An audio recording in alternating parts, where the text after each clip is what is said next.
बंदी छोड़ सतगुरु रामपाल जी परमेश्वर जी की जय हो।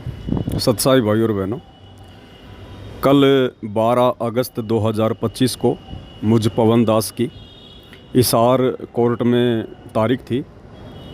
जो मुकदमा सतलोक आश्रम मैनेजमेंट हरियाणा वालों ने ज़बरदस्ती सतगुरु रामपाल जी परमेश्वर जी को मुझ पवन दास के खिलाफ़ उल्टा सीधा भड़का कर और मेरे ऊपर जो मुकदमा उन्होंने लगवाया हुआ था, उसकी कल मेरी तारीख थी 12 अगस्त को।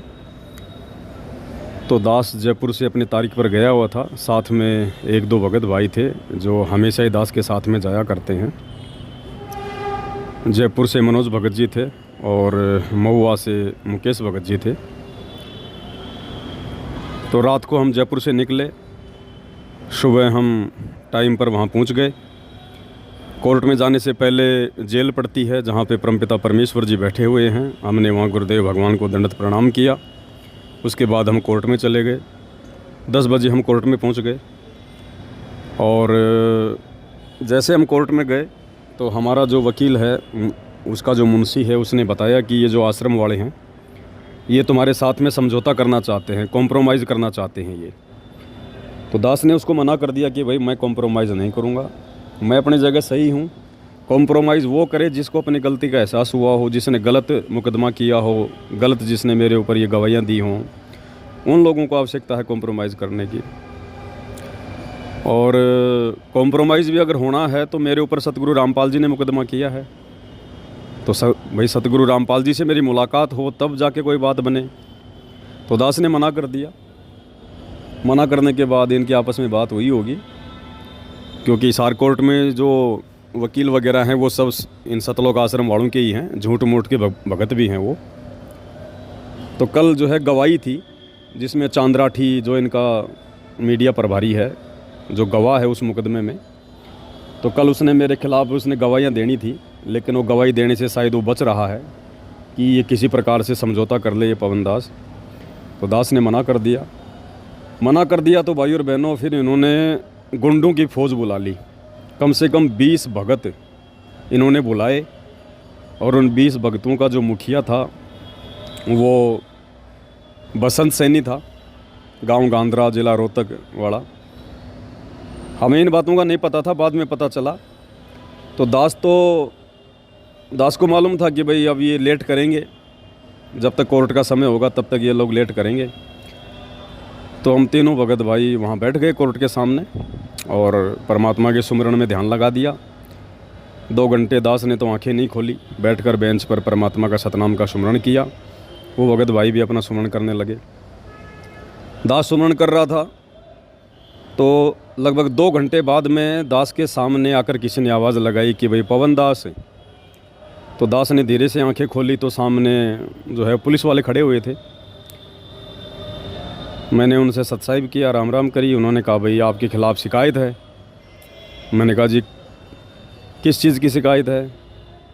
बोला कि बहादुरगढ़ से मैं आया हूँ, बहादुरगढ़ पुलिस स्टेशन से, और आपने जो परशुराम जी के ख़िलाफ़ जो कुछ कहे थे, जो शब्द वगैरह, परशुराम की जयंती पर आपने कोई वीडियो बनाया था, उसके ख़िलाफ़ हमारे पास में शिकायत थी। हम जयपुर भी जाके आए थे, लेकिन जयपुर आप हमें मिल नहीं पाए। 2 दिन हम वहाँ घूमते रहे और अब आपने बहादुरगढ़ कोर्ट में चलना है, वहाँ थाने में चलना आपने। तो मैंने कहा जी चलो कोई दिक्कत नहीं है। मैंने कहा हम ना कोई डकैत हैं ना कोई लुटेरे हैं, कोई दिक्कत नहीं है, आप चलिएगा। और मैंने जो भी कहा मेरे होशो हवास में कहा। तो उन्होंने बताया कि चांद्राठी ने आपके ख़िलाफ़ मुकदमा करवाया हुआ है ये, और उन्होंने कहा कि हमारी धार्मिक भावनाओं को इसने भड़काया है परशुराम जी के ख़िलाफ़ बोल के। तो मैंने कहा जी ये चांद्राठी तो जाट समाज से है और परशुराम जी तो ब्राह्मण समाज के देवता हैं, फिर इनकी भावनाएं कैसे भड़क गई? बोला ये हमें नहीं पता। तो मैंने कहा साहब अभी तो मेरी तारीख है, अभी यहाँ मेरी तारीख तो पूरी होने दो, अन्यथा फिर मेरी ये लोग अब्सेंट लगवा देंगे, मेरे खिलाफ़ फिर वारंट निकलवाएंगे। तो उन्होंने कहा ठीक है भाई। और तकरीबन 12 बजे, मतलब 12 बज गए थे, 12 बजे बाद में कोर्ट का लंच हो गया था। तो उन्होंने कहा कि अब आप ऐसा करो, 1 घंटे की कोर्ट की छुट्टी है, तो तब तक हम कहीं साइड वाइड में बैठ कर लिखा पढ़ी कर लेते हैं। मैंने कहा जी चलो। तो पुलिस वालों के साथ में मैं पवन दास और साथ में दोनों भगत भाई हम कोर्ट से बाहर निकल कर आ गए। एक पेट्रोल पंप था, वहाँ पर उन्होंने अपनी गाड़ी खड़ी कर रखी थी।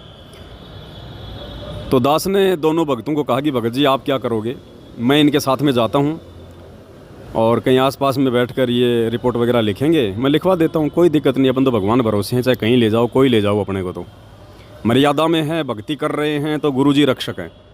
ये कहकर दास ने उन दोनों भगत भाई बहनों को वहीं छोड़ दिया कि तुम जाओ कोर्ट में वापस, और घंटे भर बाद में हम लोग वापस आएंगे, फिर मेरी तारीख लग जाएगी, फिर मैं तो इनके साथ चला जाऊँगा बहादुरगढ़ थाने में, आप लोग अपना जयपुर चले जाना। बोला ठीक है। तो मैं उन पुलिस वालों के साथ में वहाँ से पेट्रोल पंप से निकला और वहाँ पर तकरीबन ये 20 गुंडे सतलोक आश्रम वाले सारनामी वहाँ खड़े हुए थे, सारा सब कुछ देख रहे थे, वो हमारा पीछा कर रहे थे। और जैसे मैं उन पुलिस वालों के साथ में निकला, पीछे से इन्होंने अपने जो भगत जी थे दोनों, जो वापस कोर्ट की तरफ जा रहे थे, उन्होंने कहा कि सतसाई भगत जी, अब ये भी बेचारे भगत ही थे, अब ये क्या करें बताओ, कोई मालूम थोड़े थे इन बातों का कि ऐसे धोखा हो जाएगा। इन्होंने भी किया भाई सतसाहिब करते ही उन्होंने इन दोनों को मारना पीटना शुरू कर दिया पेट्रोल पंप पर बुरी तरह से। 8-10 लोग तो मुकेश भगत जी के लग गए, 8-10 लोग मनोज भगत जी के लग गए। रोड पर इनको आड़ा पटक लिया और इनको लात घूंसों से, जूतों से इनको वहाँ मारने लगे बुरी तरह से। बाद में लोगों ने बताया वहाँ चोट के निशान भी हैं इनके पूरे। और फिर बाद में वहाँ पर थोड़ा भीड़ इकट्ठा हुई, तो लोगों ने कहा भाई क्यों मार रहे हो, क्यों पीट रहे हो तुम इनको। तो इन लोगों ने क्या किया था भाई और बहनों, साथ में एक लड़की लेके आए थे। ये वो लड़की कह रही थी कि ये जो है ना, ये मेरे को छेड़ते हैं और काफ़ी समय से मेरे को छेड़ रहे हैं ये दोनों। तो बाकी देखने वाले लोगों ने कहा कि ये भाई देखने में तो ऐसे नहीं लगते बेचारे कि ये तुम्हें छेड़ते होंगे, लेकिन वो तो वो किराए की लड़की पकड़ के लाए थे, या पता नहीं हमारी कोई गुरु बहन होगी जो इन आश्रमों से जुड़ी है। बोला ये मुझे छेड़ते हैं दोनों।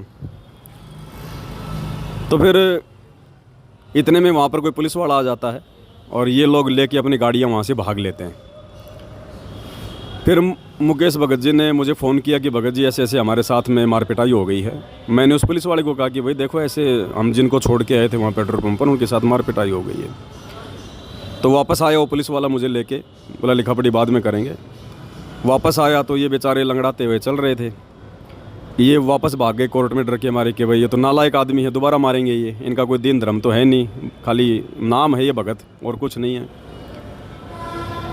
तो वापस आ गए। फिर इन्होंने सारी राम कहानी बताई कि भगत जी ये पूरा का पूरा जो षड्यंत्र है, ये आपके मर्डर की प्लानिंग थी, ये पूरा षड्यंत्र, क्योंकि आपने सुबह इन लोगों से कॉम्प्रोमाइज़ करने के लिए मना कर दिया था। मना करने के बाद में फिर इन्होंने पूरी ये प्लानिंग रची कि कैसे इसको और जो है इसको फंसाया जाए ताकि ये कोर्ट में ना आए।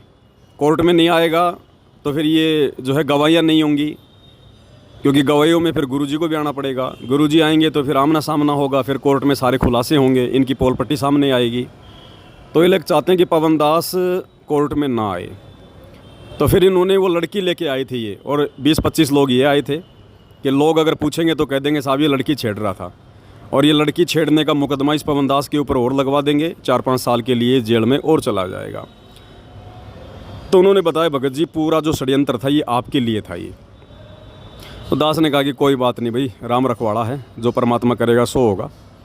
अब ना तो भगवान छूट सकता, ना भक्ति छूट सकती, ज्ञान भगवान ने ऐसा दे दिया।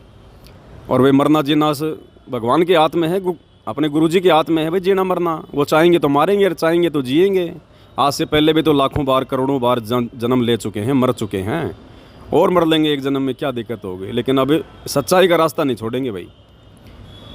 उसके बाद वो पुलिस वाला आया तो मुकेश भगत जी ने बताया कि भगत जी वो मेरा मोबाइल भी छीन कर ले गए, और साथ में मेरे जो रेलवे के जो ID कार्ड वगैरह थे वो भी ले गए छीन के।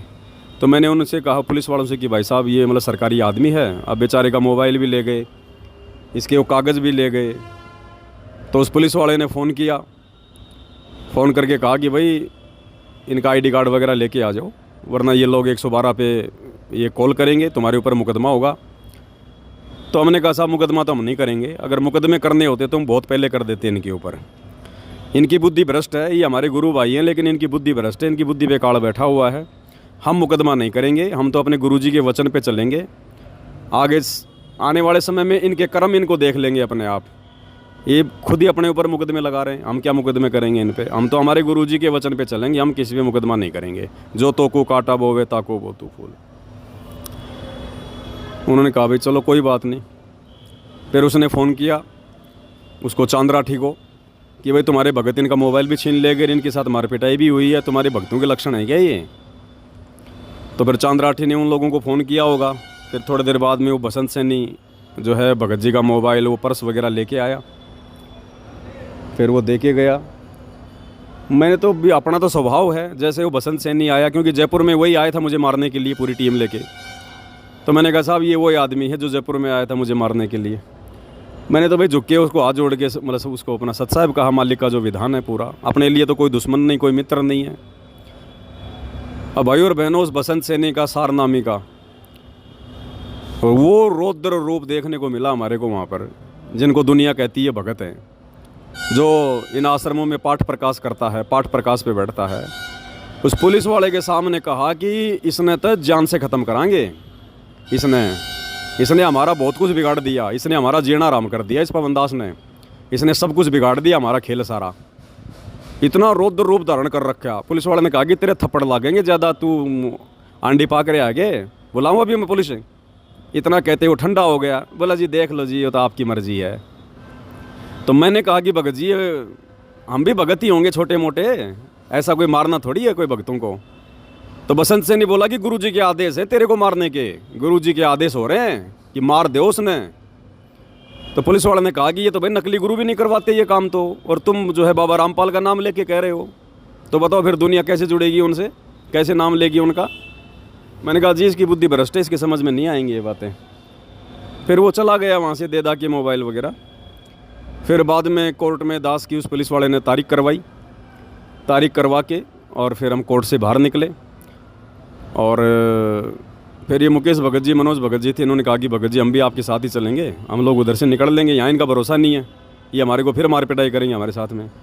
तो मैंने कहा उनसे, पुलिस वालों से कि भाई आप इनको भी साथ ले चलो। तो कहा ठीक है मैं इनको वहाँ छोड़ दूँगा रोहतक में, रोहतक से निकल लेंगे। तो मुकेश भगत जी को, मनोज भगत जी को उन्होंने रोहतक छोड़ दिया और दास को जो है यहाँ पे बहादुरगढ़ की पुलिस थाने में लेके आ गए। अब हम लोग कोर्ट में जा रहे हैं।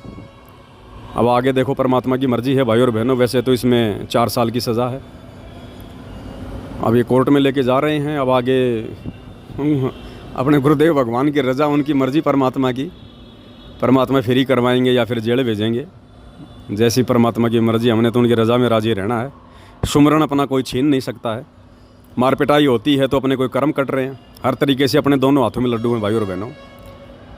और बस मेरा तो आप सभी भाई बहनों से यही निवेदन है, यही प्रार्थना है। सत का मार्ग है और इस सत के मार्ग में आने वाले समय में ना जाने कैसी कैसी अग्नि परीक्षाएं हमें देनी पड़ेंगी, क्योंकि गुरुजी कहते हैं ना बच्चों तुम्हारी अग्नि परीक्षा है। तो ये सत्सयुगों की अग्नि परीक्षा, आश्रम वालों की नहीं है, वो तो आग के आसपास भी नहीं है। तो ये अग्नि परीक्षा हम सत्सयुगों की चल रही है भाई और बहनों। और किसी भाई बहन ने कोई चिंता करने की ज़रूरत नहीं है। अगर चिंता करनी है तो केवल गुरुजी के मंत्र की भक्ति की। देखो भाई और बहनों कैसे परमात्मा खेल खेलता है। गुरुजी पल पल साथ हैं। कल अगर वो पुलिस वाला अगर बहादुरगढ़ कोर्ट से मुझे लेने नहीं आता, जबकि मुकदमा हुए तो काफ़ी टाइम हो गया, वो कल ही क्यों आया? क्योंकि कल इन लोगों ने पूरा षड्यंत्र रचा हुआ था मुझ पवनदास को जान से मारने का। पूरा षड्यंत्र कि जान से नहीं मरेगा तो वो लड़की का मुकदमा लगा देंगे, इसको जेल में डालेंगे। मालिक को पता था कि ये मारेंगे इस बच्चे को। परमात्मा ने उस पुलिस वाले को भेज दिया उधर से, दास का सिक्योरिटी गार्ड बना के उस पुलिस वाले को भेजा भगवान ने। वो मुकदमा भाई और बहनों को ऐसे नहीं लगा, परमात्मा ने दया कर रखी है। अगर कल परमात्मा उस पुलिस वाले को ना भेजते तो भाई और बहनों कल ये इस दास को शायद छोड़ते भी नहीं है लोग। इतना विकराल रूप धारण करके पूरा कोर्ट इन्होंने घेर रखा था। और मालिक ने उस पुलिस वाले को भेजा और अपनी गाड़ी में बैठा के मेरे को यहाँ पे बहादुरगढ़ लेके आया। अब ठीक है, आगे की न्याय प्रणाली है, वो क्या करेंगे क्या नहीं करेंगे वो तो मालिक की मौज है, परमात्मा की मर्जी। अपने तो भजन करना, भजन अपना कोई ना कोई जेल में छीन सकता, ना कोई बाहर छीन सकता है। और यही सबसे बड़ा धन है अपना। बाकी ये संघर्ष है भाई और बहनों। भगवान आप और हमारे लिए हमारा भगवान पिछले 10-12 साल से हिसार जेल में बैठा हुआ है। आप और हम नालायक तो क्या संघर्ष कर रहे हैं? कुछ भी नहीं कर रहे भाई और बहनों। हमारा तो अगर शरीर का अंग अंग भी काट दिया जाए मंसूर की तरह तो भी भाई और बहन हम तो कुछ भी परीक्षा नहीं दे रहे, कुछ भी नहीं दे रहे। इसमें तो हमारा भला उल्टा, हमारा भला ही हो रहा है ये उल्टा। तो आप सभी आत्माओं से प्रार्थना है भाई और बहनों, परमात्मा पे दृढ़ विश्वास रखें। किसी भगत को देख के बिल्कुल भी नहीं चलना है। ये ज्ञान आधार का मार्ग है, परमात्मा ने रास्ता सबको दिखा रखा है। बाकी आपस में मिलजुल के रहो, कोई दिक्कत नहीं है। भगवान का मार्ग है, प्यार प्रेम से रहना है। नफरत मुझदास की इन आश्रम वालों से भी नहीं है, क्योंकि हमने अगर नफरत पाड़ ली तो परमात्मा का विधान टूट जाएगा। फिर एक मित्र एक शत्रु है, भूल पड़ी रे प्राण, यम के नगरी जाएगा शब्द हमारा मान। और कबीर खड़ा बाजार में मांगे सबकी खैर, ना कहूँ से दोस्ती ना कहूँ से बैर। ये भले हमें अपना दुश्मन समझ रहे हैं, कोई दिक्कत नहीं है, समझो, मारो पीटो कुछ भी करो, हमारे बाप को नहीं छोड़ा इस लोक में, हमें कौन छोड़ेगा। लेकिन हमने इनको अपना भाई समझना है, अपना मित्र समझना है। हमारे मन में कोई दोष कोई द्वेष इनके प्रति नहीं होना चाहिए, बिल्कुल भूल के भी, नहीं तो फिर हमारा आत्म कल्याण नहीं होगा। और आत्म कल्याण नहीं हुआ फिर क्या फ़ायदा, फिर ये जेल जाने का, मार पिटाई खाने का, ये कष्ट भोगने का, फिर क्या फ़ायदा जब मोक्ष नहीं हुआ। तो जब इतना सब कुछ कर रहे हैं तो आगे भी करेंगे परमात्मा की दया से, भगवान करवाएगा, हिम्मत देगा गुरुजी साथ में तो सब कुछ है भाई और बहनों, कोई दिक्कत नहीं है, मालिक साथ में। बस ये मार्ग ना छोड़ना भाई और बहनों, और कुछ नहीं है। द्वार धनी के पड़े रहो, धक्के धनी के खाओ, शो काल जग जोड़ ही द्वार छोड़ ना जाओ। बस ये छोटा सा संदेशा था। आगे परमात्मा दया करेंगे तो दास आपके सामने उपस्थित होगा मालिक की सेवा में, सतगुरु महिमा में, नहीं तो फिर जेल में करेंगे सतगुरु की महिमा, बैठ के परमात्मा का सुमरण करेंगे। बंदी छोड़ सतगुरु रामपाल जी भगवान की जय हो।